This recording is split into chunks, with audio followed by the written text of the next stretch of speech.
চিরঞ্জীব ভালোবাসা সামান্য স্পর্শ বাংলা ভাষার উচ্চারণে আবিষ্যের কবিদের কবিতা পাঠ, কবি ও কবিতার এক খোঁজ। সেই খোঁজে আমার হাতে আজ উঠে এসেছে কবি সম্মেলন ফেব্রুয়ারি 2023। দূরের কবিতা অঙ্কুর সাহা, মিশর থেকে কানাডা, কবির অভিযাত্রা।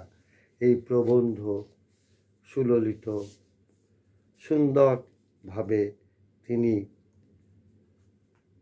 ইমান মিরসালের কবিতা এবং সেই সাথে তার কবিতার বৈশিষ্ট্য, সেই সময়কে অসাধারণ দক্ষতায় তুলে ধরেছেন। আমি ইতিপূর্বে একটি ভিডিও করেছি, এই দ্বিতীয় ভিডিওটিতে আমি পাঠ করছি কবিতা অংশগুলিকে। রাষ্ট্র, ইমান মিরসাল, বাংলায়নে অঙ্কুর সাহা। একটাই মাথা, সেখান থেকে নির্দেশ যায় তাদের হৃৎপিণ্ডে, অঙ্গ প্রত্যঙ্গে এবং জননেন্দ্রিয়ের দিকে। এক জাতীয় সেনাবাহিনী যার প্রতিটি সৈনিক এক একটি মস্তকহীন চরিত্র, এবং এই প্রজন্মে আর কোনো প্রয়োজন নেই পাবলিক লাইব্রেরিগুলিকে পুড়িয়ে ফেলার এবং স্থানীয় রেডিও স্টেশন থেকে যত সব বিকৃত রুচির সঙ্গীতকে নির্বাসিত করা। তার সেরা এবং উজ্জ্বলতম ব্যক্তিগুলি স্বইচ্ছায় পথচারীদের একটি নিপুণ তালিকা নির্মাণ করে, যাতে রাষ্ট্র খেয়াল রাখতে পারে প্রতিটি নাগরিক যেন যথাসময়ে তার আয়কর দিতে বাধ্য হয়। তার সঙ্গে সঙ্গে পাবলিক পেচ্ছাপখানায় থেকে রাস্তার মোড়ে মোড়ে উচ্চস্বরে বাজে জাতীয় সঙ্গীত, এবং সম্মানিত বিরোধী দলের নেতারা তাদের পতাকা তলে সমবেত হয়ে নতুন একটি লিমিটেড লায়াবিলিটি কোম্পানি প্রতিষ্ঠা করে সাধারণ মানুষদের অজ্ঞতা ও কুসংস্কার থেকে মুক্তি দেবার জন্য। এবং একই সময়ে তুমি দোতলার বারান্দা থেকে ভয়ে ভয়ে নিচে তাকাও, দেখতে থাকো নিবিড় অন্ধকারে ঢাকা পথঘাট, আর আতঙ্কে চিবিয়ে ফেলো নিজের হাতের নখগুলি। পড়ছি ইমান মিরসালের কবিতা। ইমান মিরসাল অগ্রজদের প্রতি শ্রদ্ধা অসমীয় সত্ত্বেও বামপন্থী অভিজাত কসমোপলিটানের সঙ্গে শিক্ষিত মধ্যবিত্ত প্রথাবিরোধী নারীর তফাৎটিও গভীরভাবে তুলে ধরেছেন। পড়ছি একটি কবিতার কেয়ত অংশ। তুমি আমার মায়ের চেয়ে 20 বছরের বড়, কিন্তু পরে থাকো রংচঙে পোশাক, মাথার একটি চুলও পাকেনি। হে আমার নিখুঁত বান্ধবী, তুমি এখনই বিদায় নাও না কেন? তাহলে আমি তোমার রূপালী সুটকেসে সন্তর্পণে ঢুকে পড়তে পারি, আর পরে দেখতে পারি তোমার সুরুচিপূর্ণ পরিচ্ছদগুলি। তুমি এখনই বিদায় নাও না কেন, যাতে এই ঘরের পুরো অক্সিজেন আমি নিঃশ্বাস নিতে পারি, এই ঘরের পুরো অক্সিজেনে আমি নিঃশ্বাস নিতে পারি। পুরুষ শাসিত সমাজে নারীর সঙ্গে নারীর সহধর্মিতার বদলে এই তরুণী কবি মিরসাল লেখেন, তুমি কেন ভয় না দেখাতে চেয়েও ভয় দেখাও আমাকে। কবির নিজস্বতা ধরা পড়ে তার কবিতায়। কবিতাটি শেষ হয় এইভাবে, বাথরুমে তোমার টুথব্রাশের সামনে দাঁড়িয়ে আমি ভাবি আর্দ্র এবং খুব চেনা। পড়ব ইমান মিরসালের কবিতা তার অঙ্কুর সাহার গদ্যের 4th স্তবকে। যে কবরটা আমি খুঁড়ব এবার। ইমান মিরসাল। হাতে একটা মরা পাখি নিয়ে বাড়ি ফিরে এলাম সেদিন। এবার পেছনের বাগানে আমাদের জন্য অপেক্ষা করছে যে খুদে কবরটা আমি খুঁড়ব এখন। ধুয়েছি তার পালকগুলো, তাতে রক্তের দাগ নেই, ছড়ানো ডানা দুটো এবং এক ফোঁটা শিশির তার ঠোঁটে। আত্মার সংহত নির্যাস কি, যাতে মনে হয় প্রাণহানির পরেও সে অনেক দিন আকাশে উড়েছে।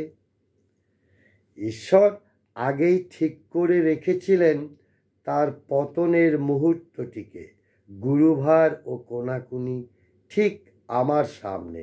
আমি নিজে অনেক দিন আগে নিজের দেশ ছেড়েছি যাতে এই অরণ্য এসে হাঁটতে পারি, হাতে একটা মরা পাখি নিয়ে। আর ঝাঁকের কেউ একবারও লক্ষ্য করেনি যে সে নিখোঁজ। বাড়িতে এসেছি তার দাফনের জন্যে। এই মুহূর্তটি পুত পবিত্র হতে পারত, কিন্তু আমার পায়ে এক জোড়া নোংরা স্নিকার। ইমান মিরসালের মোলাকাত নামের কবিতার অংশ পড়ছি। চোখ খোলা রেখে ধ্বংসের দিকে হেঁটে যাই আমরা, এতটুকু দ্বিধা ছাড়াই। ভীতি থেকে যে শক্তির জন্ম, তার সাহায্যে যে কাঁটাগুলি বিঁধে রয়েছে আমাদের সৌহার্দ্যের গায়ে, সেগুলি এক এক করে তুলে ফেলি।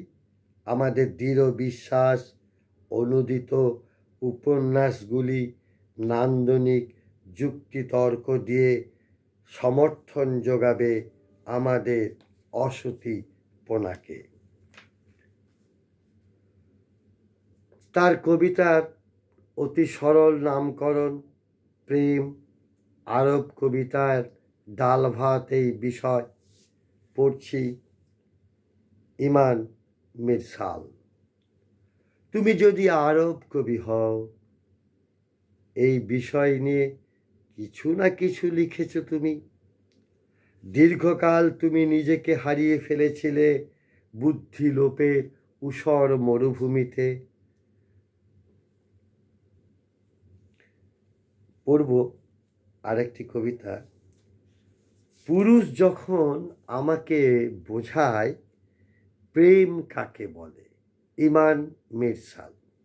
একদিন এক পুরুষ সিদ্ধান্ত নেয় আমাকে বুঝিয়ে বলবে প্রেম কাকে বলে। বাইরে তখন ছায়া ঘনিয়েছে। সে একের পর এক স্বার্থের বোতাম লাগায়।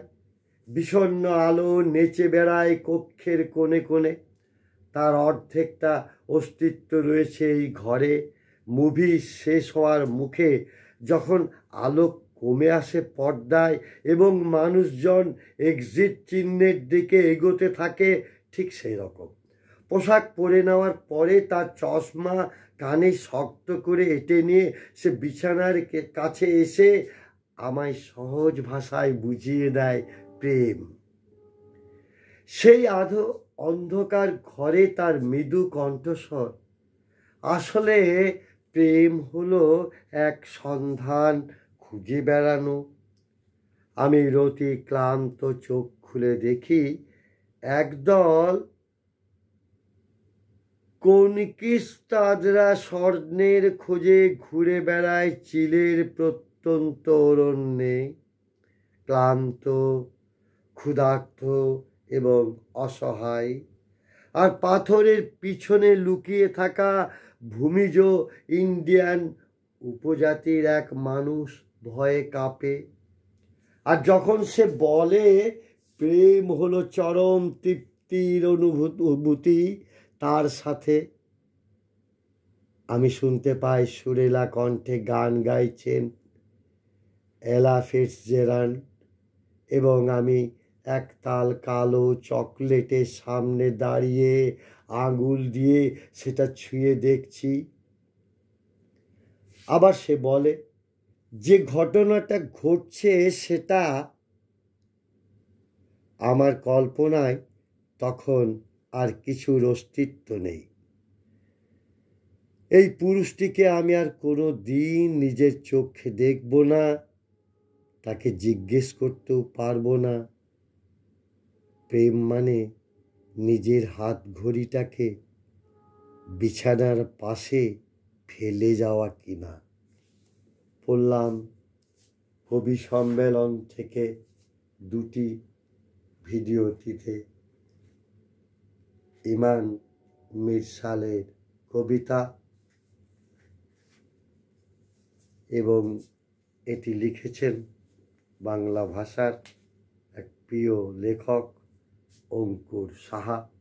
কবি অঙ্কুর সাহা, শ্যামলকান্তি দাস এবং আমার পাঠের জন্য এক গুচ্ছ কবি সম্মেলন পৌঁছে দিয়েছেন, আমার হাতে এনে দিয়েছেন কবি আতাউর রহমান, আমার অনুজ কবি বন্ধু। তাকে আমার শুভেচ্ছা ও ভালোবাসা। সবার জয় হোক।